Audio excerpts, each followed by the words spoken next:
My father was, he is on the left here, my father was officer of the General Staff of the Soviet Army. He was inspector of land forces, Soviet troops stationed in countries like Mongolia, Cuba, East European countries. This is the picture taken at the entrance of my Institute of Oriental Languages. It's a part of Moscow State University. As every Soviet student, I was, quote-unquote, volunteering for harvesting grain in Kazakhstan. By the end of my training in school, I was recruited by the KGB. This picture was taken on that day, and you can see again how happy it feels to be recruited by the KGB. Pay special attention to number of bottles on the table. One of my functions was to keep foreign guests permanently intoxicated the moment they land at Moscow airport. In 1967, the KGB attached me to this magazine, Look magazine. A group of 12 people arrived to USSR from United States to cover the 50th anniversary of October Socialist Revolution in my country. From the first page to the last page, it was a package of lies.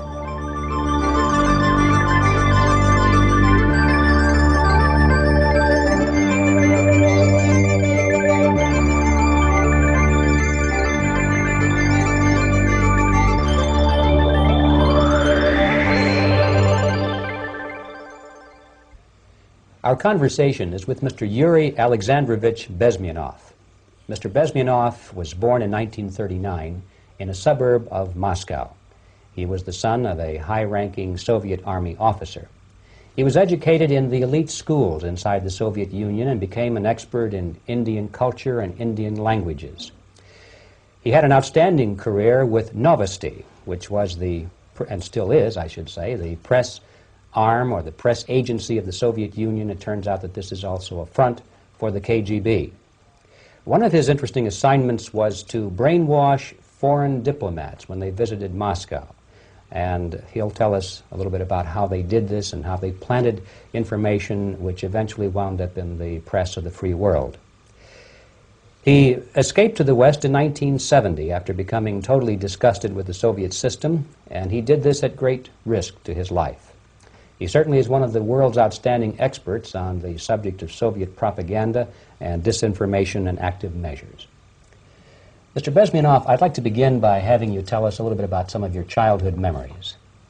Well, the most vivid memory of my childhood was Second World War, or to be more precise, the end of the Second World War, when all of a sudden United States, from a friendly nation, which helped us to defeat Nazism, turned overnight into a deadly enemy.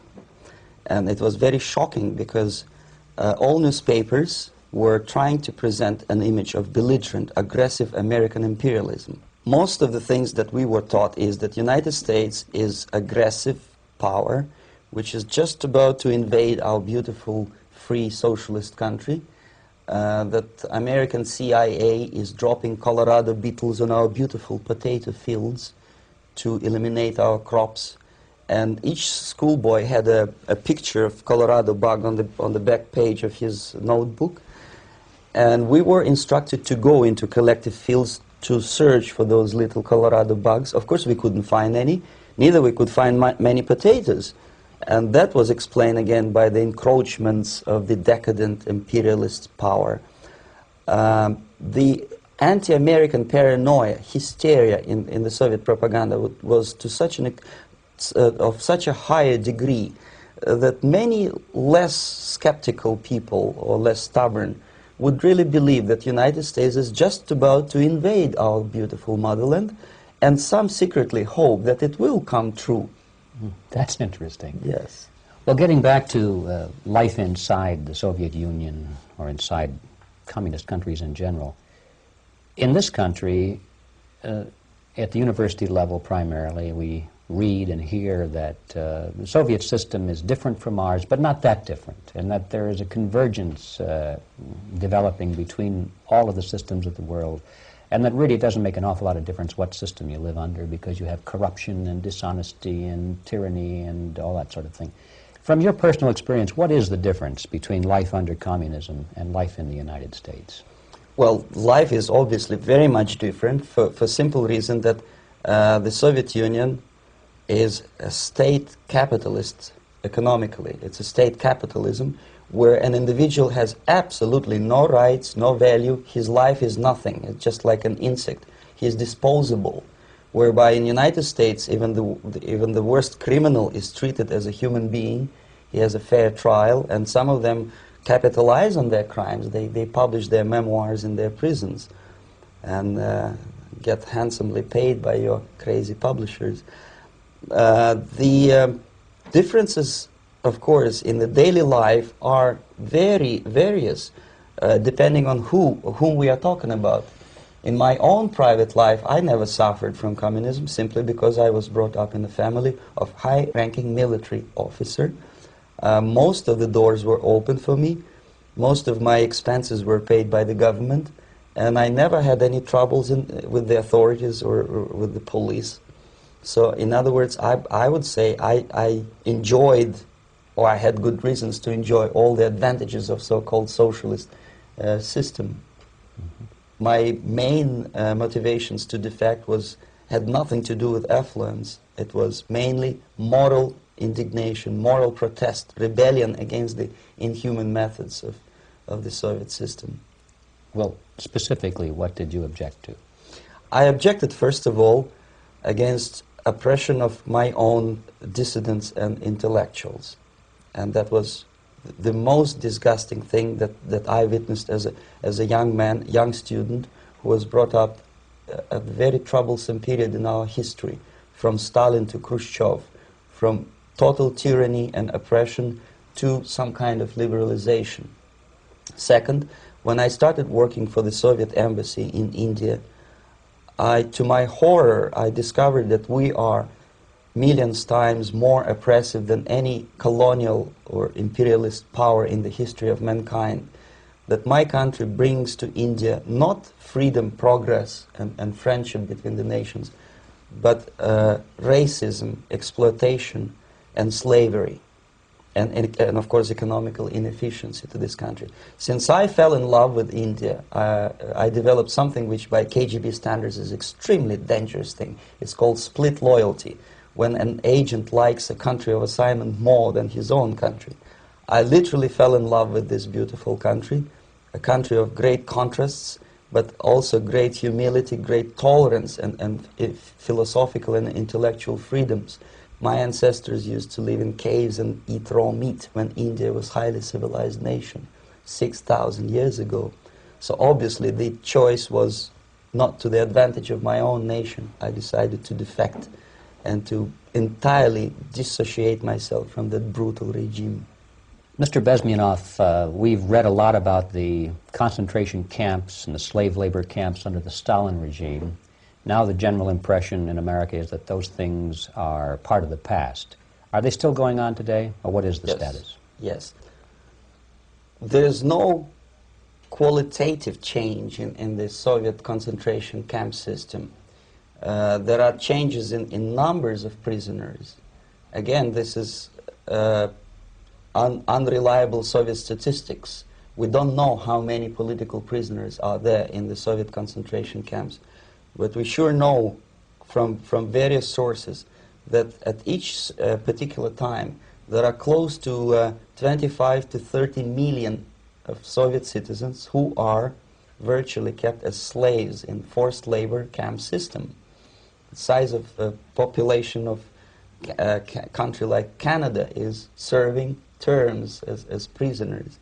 Incredible. So I would say that those intellectuals who try to convince American public that concentration camp system is a thing of a past are either conscientiously misleading public opinion, or they are not very intellectual people. They're selectively blind. They lack intellectual honesty when they say that. Well, we've spoken about the intellectuals in this country and also the intellectuals in the Soviet Union. What about down at the broad mass level? Do the people in general, the working people, the workers in general in the Soviet Union, do they support the system? Do they tolerate it? What is their attitude? Well, average Soviet citizen, if there is such an animal, of course, does not like the system because it hurts, it kills. He may not understand the reasons. He may not have enough information or educational background to understand. But I doubt very much there are many people who are conscientiously supporting the Soviet system. There are not such people in USSR. Even those who have all the reasons to enjoy socialism, people like myself, who were a member of journalistic elite, they also hate the system for different reasons, though. Not because they lack material affluence, but because they are unfree to think, they are in constant fear, duplicity, split personality. And this is the greatest tragedy for my nation. Well, what do you think are the chances of the people actually overcoming their system or replacing it? There is a great possibility that system will sooner or later be destroyed from within. There is a self-destructive mechanism built into any socialist or communist or fascist system, because there is lack of feedback, because the system does not rely upon loyalty of population. But until this Soviet junta is being supported by the Western so-called imperialists, that is, multinational companies, establishments, governments, and, let's face it, intellectuals, so-called academia in the United States is famous for supporting the Soviet system. As long as the Soviet junta will keep on receiving credits, money, technology, grain deals, and political recognition from all these traitors of democracy or freedom, there is no hope, there is not much hope for changes in my country, and the system will not collapse by itself simply because it's being nourished by so-called American imperialism. This is the greatest paradox in history of mankind, when capitalist world supports and actively nourishes its own destructor. I think you're trying to tell us something in this country. Mm-hmm. I'm trying to tell you that it has to be stopped unless you want to end up in Gulag system and enjoy all the advantages of socialist equality, working for free, catching fleas on your body, sleeping on the planks of plywood in Alaska this time, I guess. That's where Americans will belong, unless they will wake up, of course, and force their government to stop aiding Soviet fascism. Well, you told us a moment ago why you left the system. I'd like to hear the details of how you did it. It must have been a very dangerous thing. It was not so dangerous, it was crazy. First of all, because defecting in India is virtually impossible, thanks to very strong pressure from the Soviet government. Excuse me, you were in India on assignment at that time. Yes, I was working for the Soviet embassy in New Delhi as a press officer. Mm-hmm. And defecting for a Soviet diplomat is next to impossible. It's a suicide, as I said, because a great friend Indira Gandhi pushed a law through parliament which says, and I quote, "No defector from any country has a right of political asylum in any embassy on the territory of Indian Republic," which is a masterpiece of hypocrisy. No other defector but the Soviet one needs a political asylum. So, knowing that perfectly well, I planned a craziest possible way to defect. I studied counterculture in India. There were thousands of young American boys and girls with no shoes, long hair, smoking hash and marijuana, studying sometimes Indian philosophy, sometimes simply pretending that they study. And they greatly annoyed Indian police, and they were laughing stock of Indians because obviously they were good-for-nothing students. I studied carefully where they congregate, what routes they travel, what language they speak, what do they smoke. And one day I simply joined a group of hippies to avoid detection of Indian police.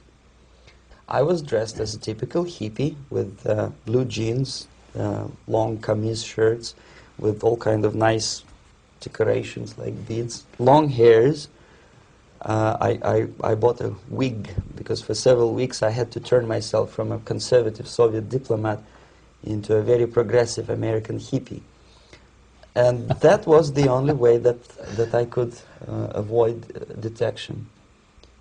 It was very interesting experience, but it was necessary because from my own knowledge as a member of Soviet embassy staff, I knew that there were many cases when Soviet defectors were betrayed by Indian police, and also some Western embassies played a very dirty role in betraying the Soviet defectors. According to our information, there were some, I wouldn't call them double agents, but simply immoral people working for this for the United States embassy, and confiding in people like this would be a suicide.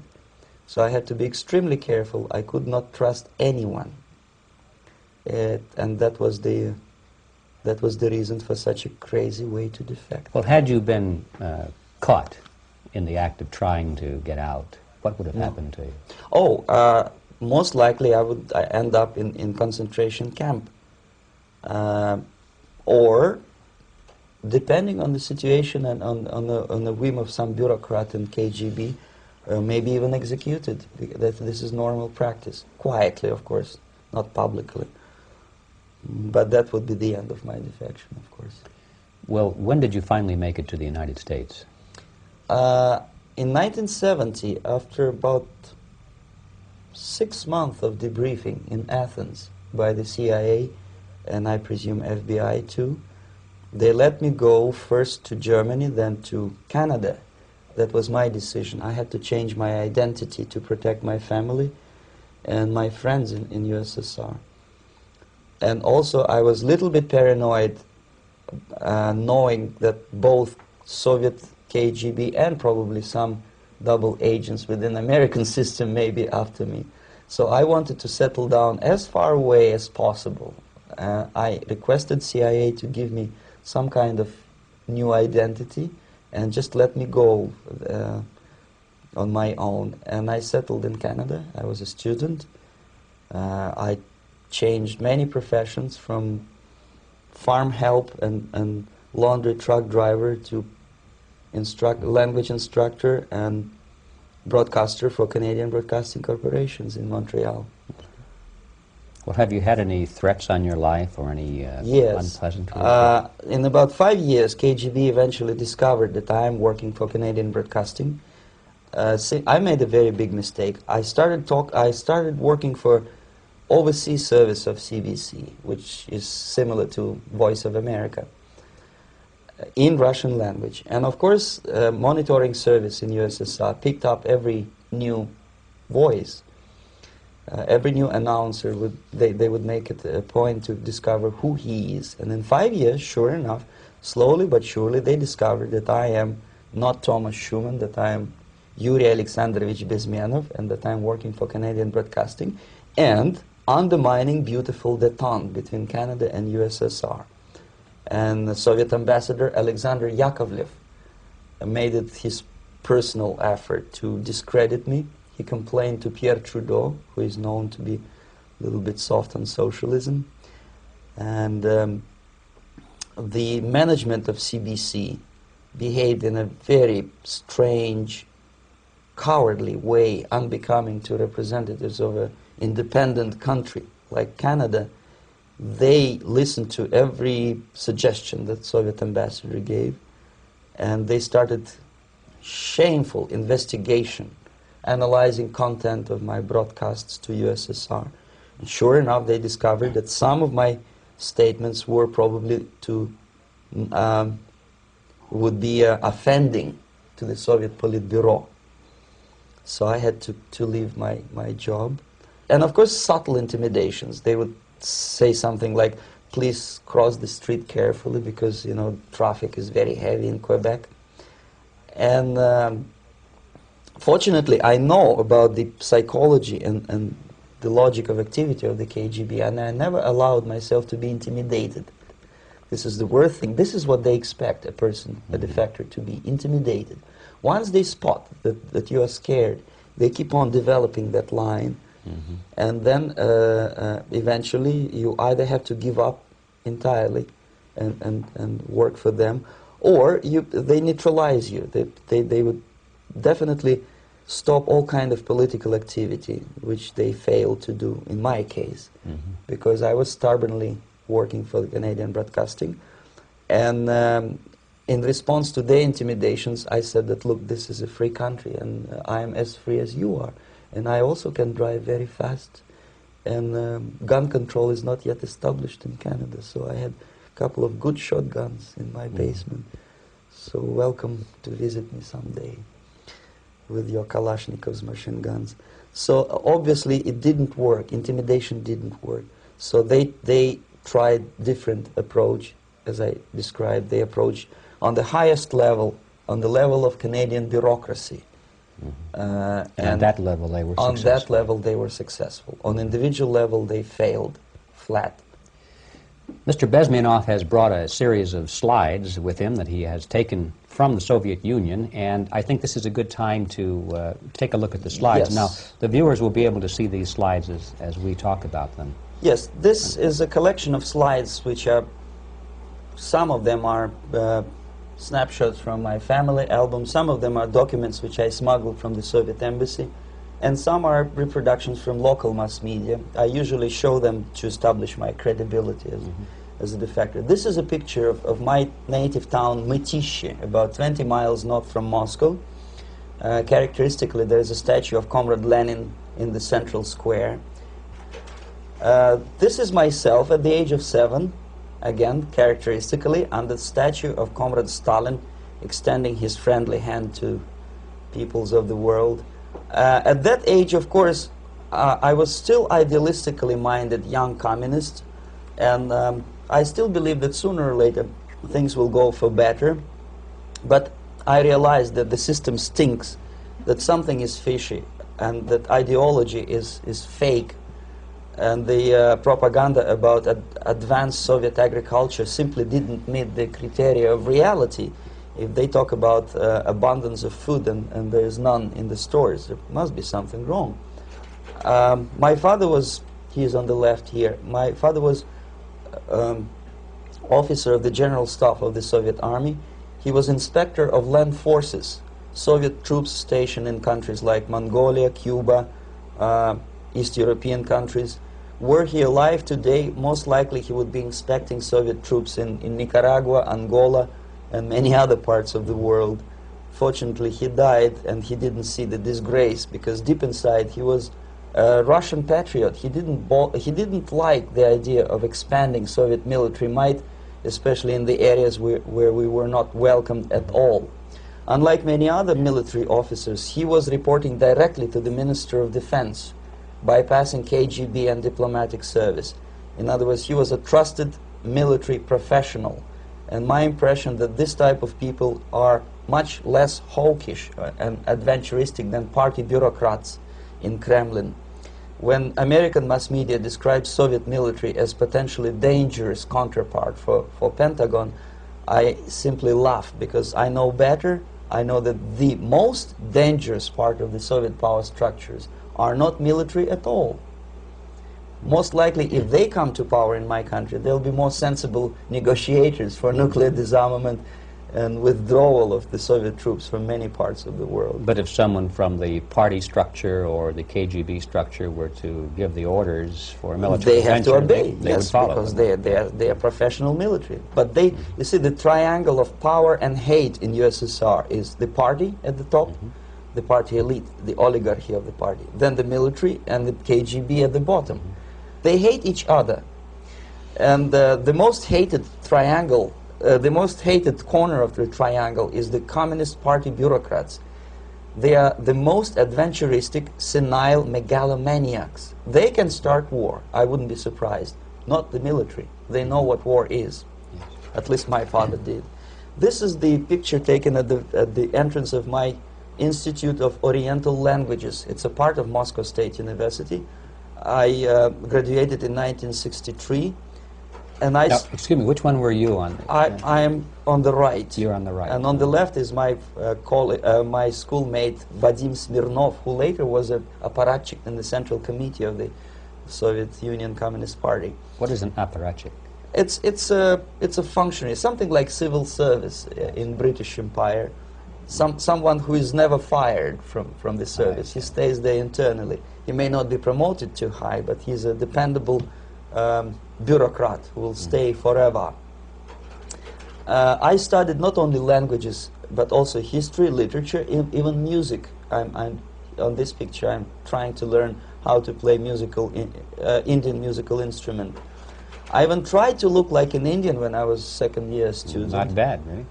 Yes, actually it was strongly encouraged by the instructors in my school, because the graduates of my school were later on employed as diplomats, foreign journalists, or spies. As every Soviet student, I was, quote-unquote, volunteering for harvesting grain in Kazakhstan. This is the biggest agricultural blunder of the Soviet government.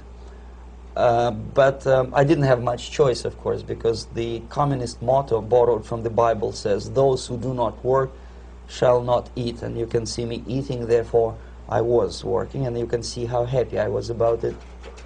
I went through a very extensive physical and military training, including the military games in areas, suburban areas of Moscow. And here, for example, we are on a tour in Arkhangelsk area. And by the end of my training in school, I was recruited by the KGB. This picture was taken on that day, and you can see again how happy it feels to be recruited by the KGB.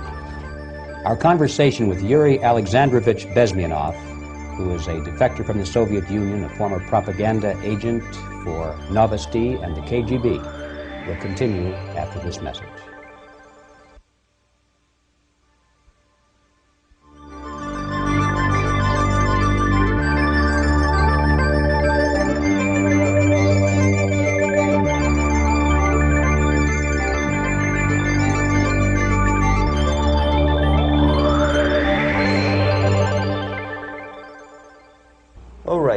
As every student in USSR, I went through very extensive physical and military training and civil defense training too. Unlike in the United States, where civil defense is virtually non-existent, zero. In USSR, every student, whatever his major subject, has to go through very extensive 4-year military and civil defense training. You can see me here with a group of students during one of the war games near Moscow. The main idea, of course, is to prepare a huge reserve army of the USSR. Each student has to graduate as a junior lieutenant. In my case, it was administrative and military intelligence service. My first assignment was to India as a translator with the Soviet Economical Aid Group, building refinery complexes in Bihar state and Gujarat state. At that time, I was still naively, idealistically believing that what I was doing contributes to the understanding and cooperation between the nations. It took me quite a number of years to realize that what we were bringing to India was a new type of colonialism, 1,000 times more oppressive and exploitative than any colonialism or imperialism in history of mankind. But at that time, I was still hoping that, well, maybe it's not that bad, could be worse, and things may go for better. And I even tried to implement the beautiful Marxist motto, proletarians of all the countries unite. I tried to unite with a nice Indian girl, and I was fascinated by Indian culture, by the family life in this country. But obviously, Communist Party had different plans for my genes, so I had to marry this beautiful Russian girl. In the span of my career, I married 3 times. Most of these marriages were marriages of convenience, on advice from the Department of Personnel. This is normal practice in USSR. When a Soviet citizen is assigned to a foreign job, he has to be married, either to keep family in USSR as hostages, or, if it's a convenience marriage like mine, so that the husband and wife are virtually informers on each other to prevent defection or contamination by decadent imperialist or capitalist ideas. In my case, I hated that girl so much that the moment I landed in Moscow, we were divorced, and I married later, second time. By the end of my first assignment in India, I was promoted to the position of public relation officer. You can see me here translating a speech by a Soviet boss. And you're on the right. I'm on the right here, yes. And it was, the occasion was commissioning of the refinery complex in Bihar, Barauni. Back in Moscow, I was immediately recruited by Novosti Press Agency, which is a propaganda and ideological subversion front for the KGB. 75% of the members of the Novosti are commissioned officers of the KGB. The other 25 are, like myself, co-opted agents who are assigned to specific operations. In this particular case, you can see me talking to students of Lumumba Friendship University in Moscow. This is a huge school under the direct control of the KGB and Central Committee, where future leaders of the so-called national liberation movements are being educated and selected carefully. And some of them have absolutely, this, for example, is a group of students from Lumumba. They don't look like students at all. They look more like military, and that's exactly what they were. They were dispatched back to their countries to be leaders of the so-called national liberation movements, or to be translated into normal human language, leaders of international terrorist groups.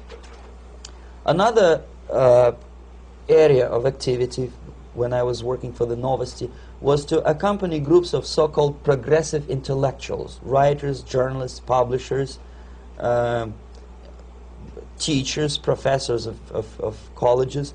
You can see me here in Kremlin. I'm second on the left, with a group of Pakistani and Indian intellectuals. Most of them pretended they don't understand that we are actually working on behalf of the Soviet government and the KGB. They pretended that they are actually being guests, VIP intellectuals, that they are treated according to their merits and their intellectual abilities. For us, they were just a bunch of political prostitutes to be taken advantage for various propaganda operations. Therefore, you can see perfectly well the senior colleague of mine on the left doesn't really have that much respect on his face, and myself with a very skeptical smile, typical KGB sarcastic smile, anticipating another victim of ideological brainwashing. This is how a typical conference in Novosti headquarters in Moscow looked like. Sitting in the middle is Boris Burkov, the then director of Novosti Press Agency, high-ranking party bureaucrat in the Department of Propaganda. I am standing next to a famous Indian poet, Sumitranandan Pant. He was famous because he was an author. He was the author of a famous poem titled Rhapsody to Lenin. That's why he was invited to USSR, and everything was paid by the Soviet government.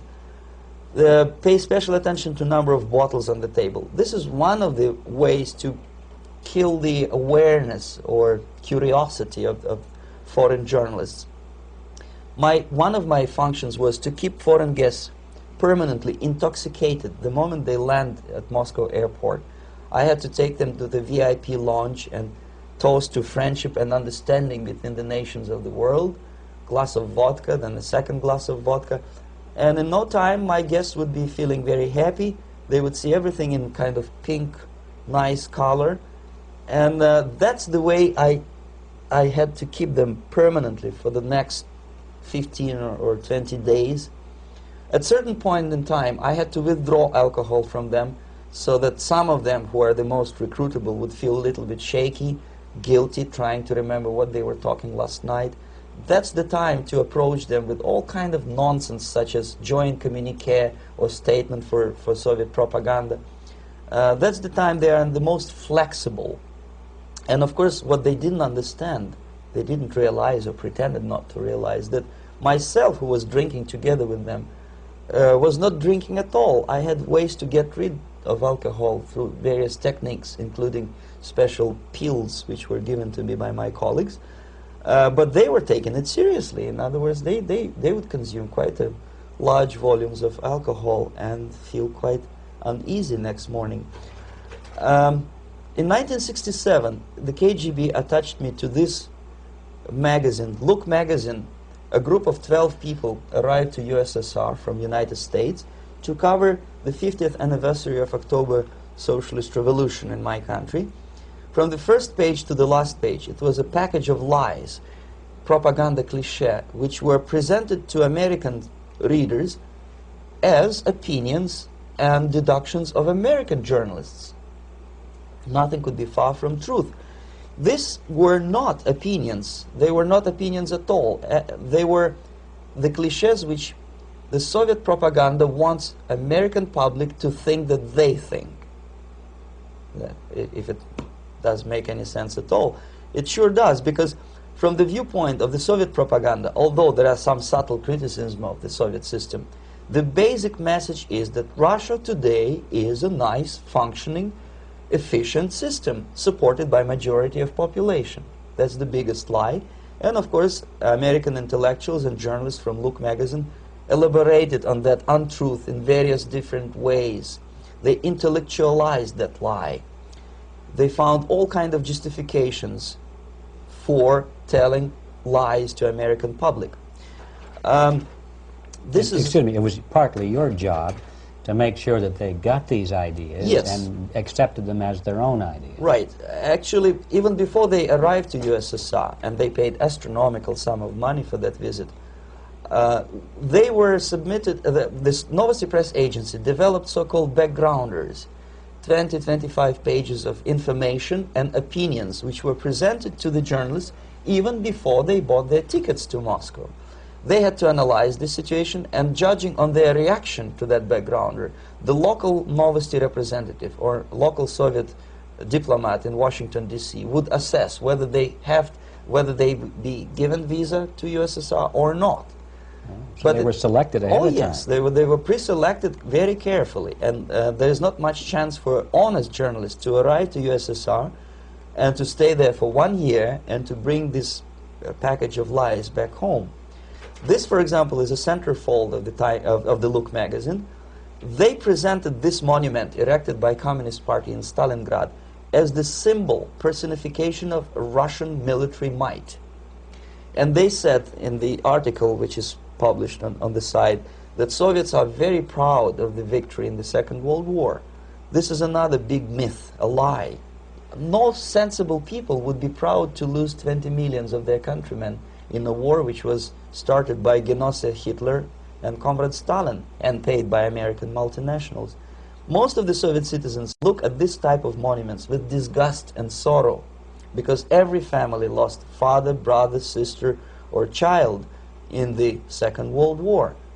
Yet American journalists who were trying to appease, to please their hosts, presented this picture on the centerfold as the symbol and personification of Soviet national, they call it Russian national spirit. And it was greatest misconception and a very tragic misunderstanding. Of course, Look magazine was not distributed in USSR. The main audience was in United States. But I presume that many Americans, millions of Americans who were reading Look magazine at that time, had absolutely wrong idea about the sentiments of my nation, about what the Soviets are proud of and what they hate. This is a group, you see the same lady with the sword in Stalingrad. This is the group of journalists. Myself is in the center with the same devilish smile. And Mr. Philip Harrington is on the extreme left there with his camera. This is the gentleman which was so deaf or so uninterested in what I had to say to him. This is the same picture, a blow-up of the same picture. Many guests from various countries, in this particular case from Asia and Africa, were taken by me as a Novosti Press Agency employee for a tour across Siberia, for example. We would show them typical kindergarten, you see. Nothing special by American standards. Just nice children sitting, eating their breakfast or lunch. What they could not understand, or they pretended not to understand, that this is an exemplary kindergarten. This is not the kindergarten for average person or average family in USSR. And we maintain that illusion in their minds. You can see myself under the red spot in the middle there, with the same business-like expression. I'm doing my job. That's what I'm assigned to do, and that's what I was paid to do.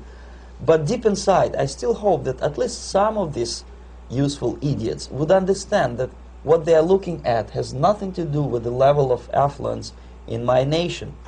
This is a better picture which reflects the true spirit of the Soviet childhood. This picture was printed in a Canadian government publication by mistake. In the middle you can see children playing on a small courtyard, and the caption goes, "This is a typical kindergarten in Siberia." What these idiots didn't understand, that it is not kindergarten at all. It is a prison for children of political prisoners. But there was not a single mentioning that what they were visiting actually was an area of concentration camps. And the job of people like myself to help them to not to notice that they are actually talking to prisoners. Most of the children were dressed, especially on the occasion of the foreigners' visit. Of course, there were no corpses on the ground. There were no machine gun guards. And well, it looks not very pleasant, as you see. It looks dull, but obviously it does not create an impression that this is actually a prison. Well, did any of the journalists have the curiosity to ask about prisons and that kind of thing? Yes. They were in Siberia. This Yes. is what you associate. Yes, some of them asked questions, and naturally we would give them, for the stupid question, we give them stupid answer. No, there are no prisons in Siberia. No, most of the people who you see are free citizens of USSR. They are very happy to be here, and they are contributing to the glory of the socialist system. Some of them pretended that they believe what I was telling them, and most of them, we may discuss it later. What are the motivations of these people? Why would they stubbornly bring lies to their own population through their own mass media? I have various answers to this. There is not a single explanation. It's a complex of explanations. It's fear, pure biological fear. They understand that they are on the territory of an enemy state, a police state. And just to save their rotten skins and their miserable jobs, their affluence back home, they would prefer to tell a lie than to ask truthful questions and report truthful information. Second, most of these schmucks were afraid to lose their jobs, because obviously if you tell truth about my country, you will not last long as a correspondent of New York Times or Los Angeles Times. They will fire you. What kind of correspondent are you? You obviously cannot find common language with Russians if they kick you out in 24 hours. So just by trying to be conformist to their own editorial bosses, they tried not to offend the sentiments of the Soviet administrators and people like myself. Deep inside, I hope they would insult my or offend my sentiments. Obviously, they preferred not to. Another reason, I refuse to believe it, but obviously there is another reason. Obviously, it's a greed. These people earn a lot of money. When they come back to USA, they claim that they are experts in my country. They write books which sells in million copies, titled like Russians, The Truth About Russia. Most of it is lie about Russia. Yet they claim to be Sovietologists. They play back myth about my country, the propaganda cliches. Yet they stubbornly resist the word of truth. If a person like Solzhenitsyn is either defecting or kicked out of USSR, they try all their best to discredit him and to discourage him. I don't have much chance to appear on national network with a true story about my country. But a useful idiot like Hendrik Smith or Robert Kaiser, they are big heroes. They come back from USSR. They say, oh, we were talking to dissidents in Russia. Big deal. Soviet dissidents are chasing American correspondents in the streets, and they are cowardly escaping from these contacts. For some strange reason, if you want to know more about Spain, you refer to Spanish writers. If you want to learn more about French, you read French writers. Even about Antarctica, I bet you would read Penguins. Only about the Soviet Union, for some strange reason, you read Hendricks and Schmendricks and all kind of Kissingers, because they claim that they know more about my country. They know nothing, or next to nothing, or they pretend that they know more than they actually do. I would say they are dishonest people who lack integrity and common sense and intellectual honesty. They bring back all kind of stories like that. A kindergarten in Siberia. Omitting the most important fact, it's a prison for children of political prisoners. Another greatest example of monumental idiocy of American politicians. Edward Kennedy was in Moscow, and he thought that he is a popular, charismatic American politician who is easygoing, who can smile, dance at the wedding in Russian Palace of Marriages. What he did not understand, or maybe he pretended not to understand, that actually he was being taken for a ride. This is a staged wedding, especially to impress foreign media, or useful idiots like Ed Kennedy. Most of the guests there, they had security clearance, and they were instructed what to say to foreigners. This is exactly what I was doing. You can see me in the same damn wedding palace in Moscow where Ed Kennedy was dancing here. You see, smiling. He thinks he's very smart. From the viewpoint of Russian citizens who observe this idiocy, he's narrow-minded, egocentrical idiot who tries to earn his own popularity through participation in propaganda farces like this. Here you can see myself. On the right, again, exemplary Soviet bride. On the left, 3 journalists from various countries, Asia, Africa, and Latin America. Obviously, they enjoying the situation. They will go back home and write the reports. We were present on a regular Soviet wedding. They were not present on a regular Soviet wedding. They were present, they were parts of a farce, of a circus performance. Another thing which I had to sometimes risking my life to explain to foreigners. Time magazine, for example, is very critical of South African racist regime.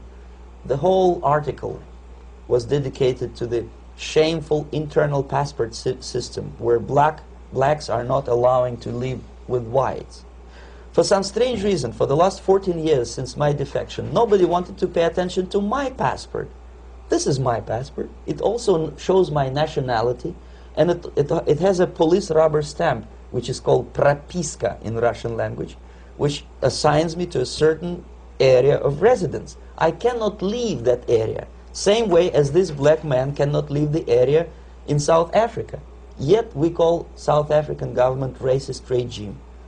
Not a single Jane Schmonda or Fonda is brave enough, courageous enough to come to media and say, look, this is what happens in USSR. I send a copy of my passport to many American liberals and civil rights defenders and all the other useful idiots. They never bothered to answer me back.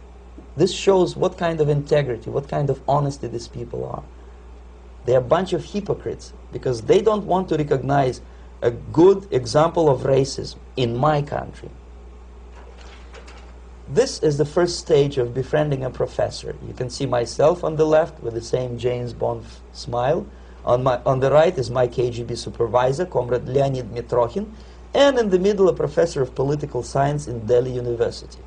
The next stage would be to invite him to a gathering of Indo-Soviet Friendship Society. There he is sitting next to his wife before he is being sent to USSR for free trip. Everything is paid by the Soviet government. He was made to believe that he is invited to USSR because he is a talented, sober-thinking intellectual. Absolutely false. He is invited because he is a useful idiot, because he would agree and subscribe to most of the Soviet propaganda cliché. And when he is coming back to his own country, he is going for years and years to teach the beauties of Soviet socialism to newer and newer generations of his students, thus promoting the Soviet propaganda line.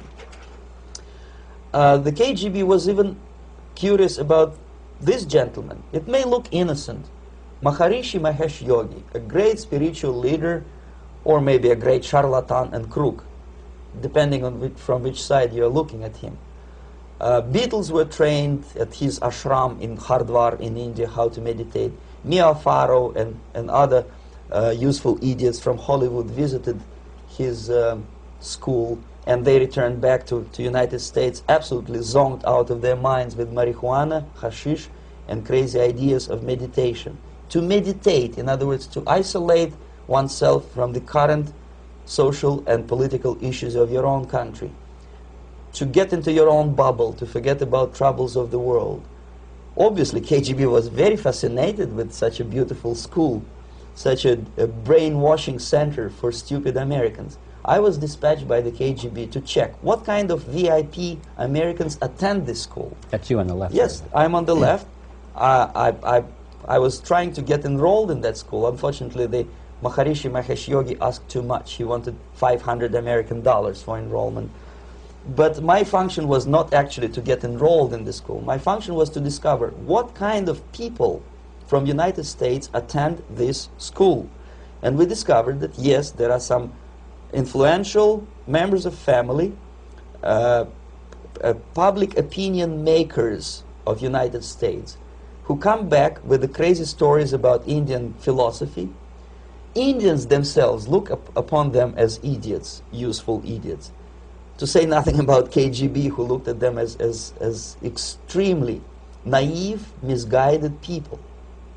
Obviously, a VIP, say a wife of a congressman, or a prominent Hollywood personality, after being trained in that school, is much more instrumental in the hands of manipulators of public opinion and KGB than a normal person who understands, who looks through this type of fake religious training. Why would they be more susceptible to manipulation? I just mentioned that because, you see, a person who is too much involved in introspective meditation. You see, if you carefully look what Maharishi Mahesh Yogi is teaching to Americans, is that most of the problems, most of the burning issues of today can be solved simply by meditating. Don't rock the boat. Don't get involved. Just sit down, look at your navel, and meditate. And the things, due to some strange logic, due to cosmic vibration, will settle down by themselves. This is exactly what the KGB and Marxist-Leninist propaganda wants from Americans, to distract their opinion, attention, and mental energy from real issues of United States into a non-issues, into a non-world, non-existent harmony. Obviously, it's more beneficial for the Soviet aggressors to have a bunch of duped Americans than Americans who are self-conscious, healthy, physically fit, and alert to the reality. Maharishi Mahesh Yogi obviously is not on the payroll of the KGB. But whether he knows it or not, he contributes greatly to demoralization of American society. And he's not the only one. There are hundreds of those gurus who come to your country to capitalize on naivete and stupidity of Americans. It's a fashion. It's a fashion to meditate. It's a fashion not to be involved. So obviously, you can see that if KGB were that curious, if they paid my trip to Hardwar, if they assigned me to that strange job, obviously they were very much fascinated. They were convinced that that type of brainwashing is very efficient and instrumental in demoralization of the United States. Our conversation with Yuri Alexandrovich Bezmenov, who is a defector from the Soviet Union, a former propaganda agent for Novosti and the KGB, will continue after this message.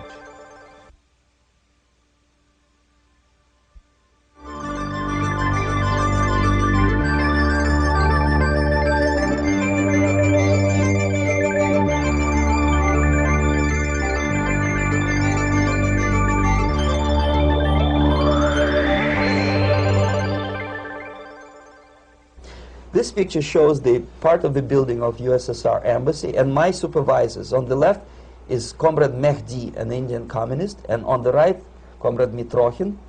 my supervisors in the secret department of research and counter-propaganda. It has nothing to do with either research or counter-propaganda. Most of the activity of that department was to compile huge volume of information on individuals who were instrumental in creating public opinion. Publishers, editors, journalists, actors, educationalists, professors of political science, members of parliament, representatives of business circles. Most of these people were divided roughly in two groups. Those who would toe the Soviet foreign policy, they would be promoted to the positions of power through media and public opinion manipulation. Those who refused the Soviet influence in their own country would be character assassinated or executed physically come revolution. Same way as in the small town of Hue in South Vietnam, several thousands of Vietnamese were executed in one night when the city was captured by Viet Cong for only 2 days. And American CIA could never figure out how could possibly communists know each individual, where he lives, where to get him, and would be arrested in one night, basically in some 4 hours before dawn, put on a van, taken out of the city limits and shot. The answer is very simple. Long before communists occupied the city, there was extensive network of informers, local Vietnamese citizens, who knew absolutely everything about people who are instrumental in public opinion, including barbers and taxi drivers. Everyone who was sympathetic to the United States was executed. Same thing was done under the guidance of the Soviet embassy in Hanoi, and same thing I was doing in New Delhi. To my horror, I discovered that in the files where people were doomed to execution, there were names of pro-Soviet journalists with whom I was personally friendly. Pro-Soviet? Yes. They were idealistically minded leftists who made several visits to USSR, and yet the KGB decided that come revolution or drastic changes in political structure of India, they will have to go. Why is that? Because they know too much.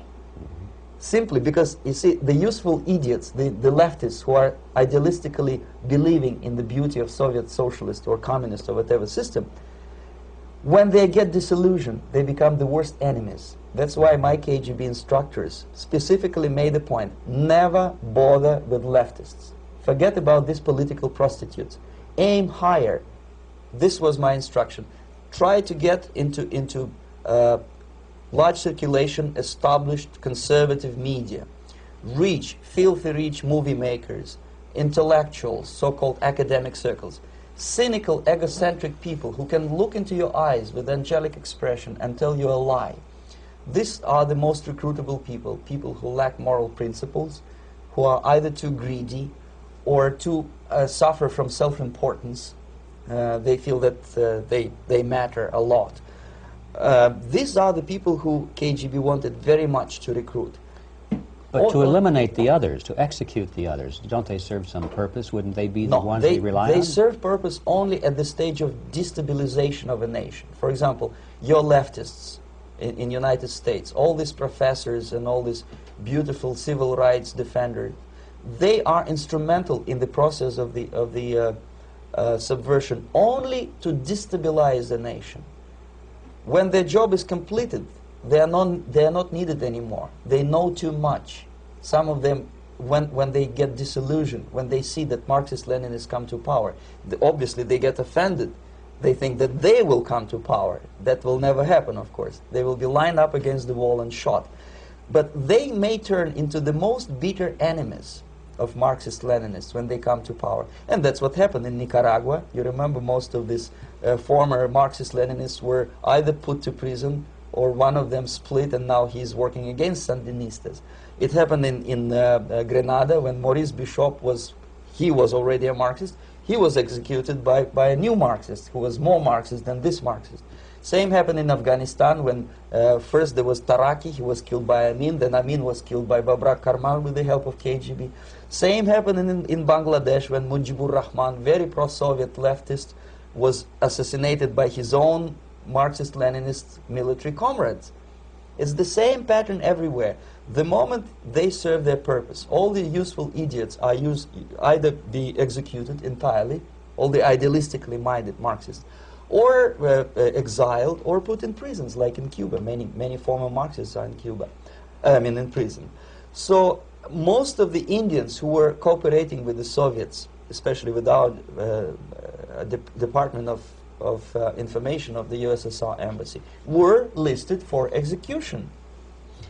And when I discovered that fact, of course I was sick. I was mentally and physically sick. I thought that I'm going to explode one day during the briefing at the ambassador's office. I would stand up and say something that we are basically a bunch of murderers. That's what we are. It has nothing to do with friendship and understanding between the nation and blah, blah, blah. We are murderers. We behave as a bunch of thugs in a country which is hospitable to us, a country which with ancient traditions. But I did not defect. I tried to get the message across. To my horror, nobody wanted even to listen, least of all to believe what I had to say. And I tried all kinds of tricks. I would leak information through letters or lost documents or something like that. And still I got no message. The message was not published, even in the conservative mass media of India. The immediate impulse to defect was Bangladesh crisis, which was described by American correspondents as Islamic grassroots revolution, which is absolute baloney. There was nothing to do with Islam, and there was no grassroots revolution. Actually, there are no grassroots revolutions, period. Any revolution is a byproduct of a highly organized group of conscientious and professional organizers, but it has nothing to do with grassroots. In Bangladesh, it was nothing with grassroots. Most of the Awami League party members, Awami League means People's Party, were trained in Moscow in the High Party School.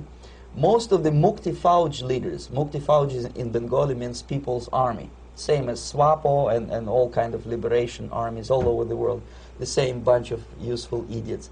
They were trained at Lumumba University and various centers of the KGB in Simferopol, in Crimea, and in Tashkent.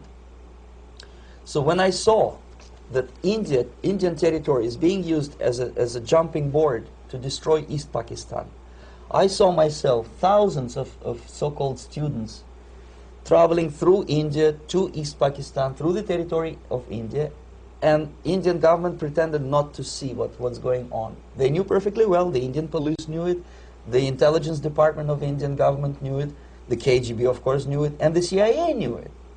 That was most infuriating, because when I defected and I explained to the CIA debriefers they should watch out because East Pakistan is going to erupt any moment, they said I was reading too many James Bond novels.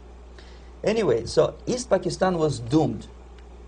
One of my colleagues in the Soviet consulate in Calcutta, when he was dead drunk, he ventured into the basement to relieve himself, and he found big boxes which said printed matter to Dhaka University.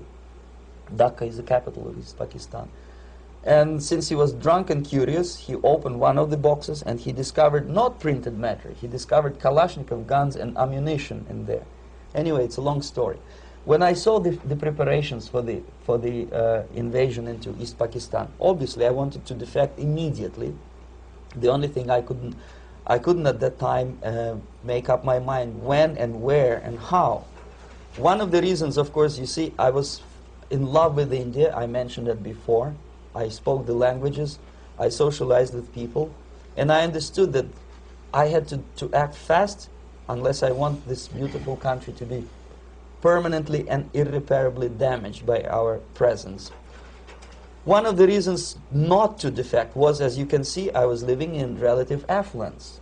Who the hell in the normal mind would defect and do what? To be abused by your media, to be called McCarthyist and fascist and paranoid, or to drive a taxi in New York City? What for? What the hell for should I defect?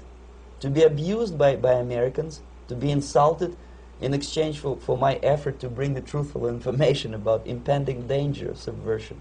As you can see, I was living in quite a comfortable conditions next to swimming pool, where Indians were not allowed, by the way. I was highly paid expert in propaganda. I had my family. I was respected by my nation. My career was cloudless. The third reason, how to defect with the family. To defect with the baby and the wife would be virtual suicide, because according to law, that hypocritical law which I quoted before, the Indian police will have to hand me over back to the KGB, and that will be the end of my defection and probably my life. Again, I cannot smuggle my wife because she was not quite sure what I was doing. She was not that idealistically involved, and she was definitely not in the total picture of what I was doing for the KGB. She would be shocked if I you know, put her in my van and drive her to the American embassy or elsewhere. That would be a greatest danger. So again, I had to defect in such a way that my defection would look as simple disappearance. And there were many cases like that when the Soviet agents simply disappeared, either killed in action or, thanks to their curiosity and their close contacts with radicals, some of them were killed by the Marxists, by the way. It happened in many African countries when the Soviet KGB were killed by Africans themselves. Not because they hated Marxism-Leninism, but because they were simply trigger-happy bunch of unruly characters. If you give them a machine gun, they will shoot. And some of the Soviets obviously were not careful enough to protect themselves, and they got into embarrassing situations when they were shot at the crossfire between factions of so-called liberation movements. Anyway, so I decided, as I said, to study the counterculture. I decided this probably would be the best way to disappear. I socialized with characters like this. On the left, you see, he's a barefoot American hippie. It took me quite a long time to study exactly what they were doing and how to mix with them. But eventually I did it. Most of Indian newspapers carried my picture and promise of 2,000 rupees for information about my whereabouts. But they were looking for the wrong person, because they obviously tried to stop a young Soviet diplomat in white shirt and tie, and this is how I looked at the time of defection. Nobody could possibly think that a Soviet diplomat would be as crazy as to join a bunch of hippies. That's you. Yes, travel India and smoke hash. So I made it literally almost like a Hollywood-style detective story. From under the nose of the KGB in Bombay airport, I landed the plane and I flew to Greece, where I was debriefed by the CIA. That's basically that's all for my slides. We can turn off the projector, and that's very interesting. Well, you spoke several times before about ideological subversion. That is a phrase that I'm afraid some Americans don't fully understand. When the Soviets used the phrase ideological subversion, what do they mean by it? Ideological subversion is the process which is legitimate, overt, and open. You can see it with your own eyes. All you have to do, all American mass media has to do, is to unplug their bananas from their ears, open up their eyes, and they can see it. There is no mystery. There is nothing to do with espionage. I know that espionage intelligence gathering looks more romantic. It sells more deodorants through the advertising, probably. That's why your Hollywood producers are so crazy about James Bond type of thrillers. But in reality, the main emphasis of the KGB is not in the area of intelligence at all. According to my opinion and opinion of many defectors of my caliber, only about 15% of time, money, and manpower is spent on espionage as such. The other 85% is a slow process which we call either ideological subversion or active measures, активные мероприятия in the language of the KGB, or psychological warfare. What it basically means is to change the perception of reality of every American to such an extent that despite of the abundance of information, no one is able to come to sensible conclusions in the interests of defending themselves, their families, their community, and their country. It's a great brainwashing process which goes very slow, and it's divided in 4 basic stages. The first one being demoralization. It takes from 15 to 20 years to demoralize a nation. Why that many years? Because this is the minimum number of years which requires to educate one generation of students in the country of your enemy, exposed to the ideology of the enemy. In other words, Marxism-Leninism ideology is being pumped into the soft heads of at least 3 generations of American students without being challenged or counterbalanced by the basic values of Americanism, American patriotism. The result you can see.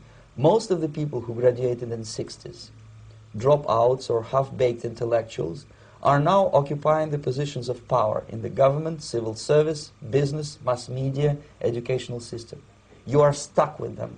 You cannot get rid of them. They are contaminated. They are programmed to think and react to certain stimuli in a certain pattern. You cannot change their mind, even if you expose them to authentic information, even if you prove that white is white and black is black. You still cannot change the basic perception and the logic of behavior.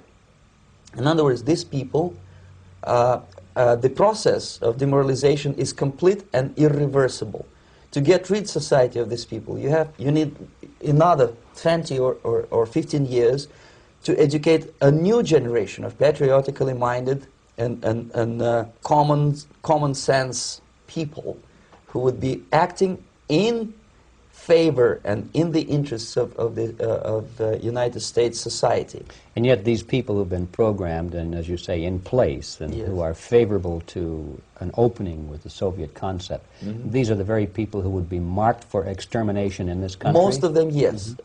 Simply because the psychological shock when they will see in future what the beautiful society of equality and social justice means in practice, obviously they will revolt.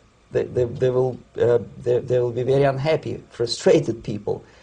And the Marxist-Leninist regime does not tolerate these people. Obviously they will join the links of dissenters, dissidents. Unlike in present United States, there will be no place for dissent in future Marxist-Leninist America. Here you can get popular like Daniel Ellsberg and filthy rich like Jane Fonda for being dissident, for criticizing your Pentagon. In future, these people will be simply squashed like cockroaches.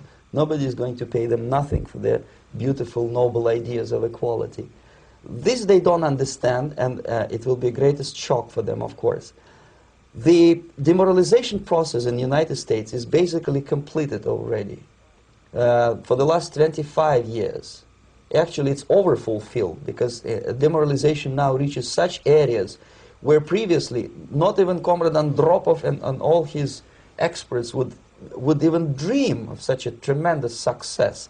Most of it is done by Americans to Americans, thanks to lack of moral standards. As I mentioned before, exposure to true information does not matter anymore. A person who was demoralized is unable to assess true information. The facts tell nothing to him. Even if I shower him with information, with authentic proof, with documents, with pictures, even if I take him by force to the Soviet Union and show him concentration camp, he will refuse to believe it until he is going to receive a kick in his fat bottom. When a military boot crashes his balls, then he will understand, but not before that. That's the tragic of the situation of demoralization. So basically America is stuck with demoralization, and unless, even if you start right now, here, this minute, you start educating new generation of Americans, it will still take you 15 to 20 years to turn the tide of ideological perception of reality back to normalcy and patriotism. The next stage is destabilization. This time, subverter does not care about your ideas and the patterns of your consumption. Whether you eat junk food and get fat and flabby, doesn't matter anymore. This time, and it takes only from 2 to 5 years to destabilize a nation, what matters is essentials: economy, foreign relations, defense systems. And you can see it quite clearly that in some areas, in such sensitive areas as defense and economy, the influence of Marxist-Leninist ideas in the United States is absolutely fantastic. I could never believe it 14 years ago when I landed in this part of the world that the process will go that fast. The next stage, of course, is crisis. It may take only up to 6 weeks to bring a country to the verge of crisis. You can see it in Central America now. And after crisis, with a violent change of power, structure, and economy, you have so-called the period of normalization. It may last indefinitely. Normalization is a cynical expression borrowed from Soviet propaganda. When the Soviet tanks moved into Czechoslovakia in '68, Comrade Brezhnev said, "Now the situation in brotherly Czechoslovakia is normalized."